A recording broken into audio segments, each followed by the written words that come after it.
Ça fait un petit moment que je voulais me remettre à lire des BD parce que oui, des romans c'est bien, mais le dessin, eh bien, ça manque beaucoup parfois. Et les gars, je suis tombé sur une pépite, un véritable coup de cœur qui fait que je fais cette vidéo qui n'était absolument pas prévue de base.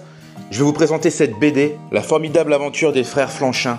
Déjà, rien que la couverture, elle donne envie, n'est-ce pas? Et je passe pas par quatre chemins, c'est Grand Angle qui fait ça, une super maison d'édition, cette BD vient tout juste de sortir, mais elle parle de quoi? Vous savez, ici, je ne spoil jamais l'histoire, donc je vais faire simple. On va suivre l'histoire de deux frères en quête d'aventure.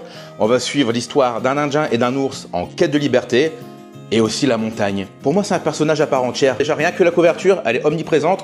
Et je vais te faire voir pourquoi. Côté scénario, on retrouve Philippe Charlot.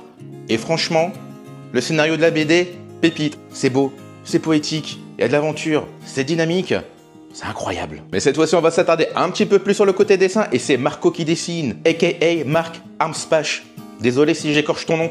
En même temps, c'est quoi ce nom-là? Deux choses sur le célèbre Marco. C'est un passionné de la guerre, surtout la première, du coup on retrouve beaucoup ça dans ses œuvres. Mais aussi, c'est un gars de la montagne, les gars. Les gars, Marco, je le vois comme ça. Grosse randonnée, gros sauciflard, il se pose, il dessine. D'ailleurs, c'est ce qu'il fait. C'est un gars old school. Je te mets à l'écran quelques pages de la BD, mais tu vois, tout ça pour te dire que, eh bien, c'est un gars, pour moi, artisanal. Il dessine encore à l'aquarelle, les dessins, comme ça, et franchement, ça fait plaisir à voir, parce que ça raconte quelque chose, tu vois. Il y a vraiment une patte graphique que je trouve superbe. Regarde-moi ça, comment c'est beau. Est-ce que c'est une BD pour les très jeunes? Eh bien, je te dirais non. Je dirais ado, adulte. T'as le côté un peu aventure, un petit peu insouciance, mais aussi t'as des sujets super durs, la guerre, le deuil, les croyances aussi. Cette BD-là, elle m'a vraiment touché, autant par le dessin, je vous le dis, hein, rien que le dessin, ça raconte ça. Ah, aussi le découpage de la BD, je le trouve très intelligent. Je sais pas qui s'occupe de ça, mais en tout cas, c'est super. Rien à dire dessus. Pour une fois qu'une bande dessinée, eh bien, raconte aussi l'histoire de nos montagnes françaises, moi je trouve ça super.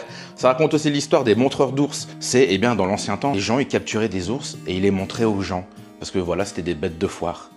Et c'est avec un de ces ours que l'Indien va se lier d'amitié. Mais j'ai pas envie de vous en dire plus, les gars, j'ai pas envie. Chacun des personnages recherche quelque chose et ils se retrouvent tous.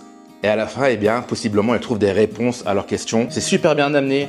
C'est une petite pépite que je vous propose là. Franchement, si vous cherchez une BD à lire ou à offrir, je vous la conseille fortement. Et sûr, c'est que la maison d'édition a fait un très bon boulot. Déjà, la couverture, superbe.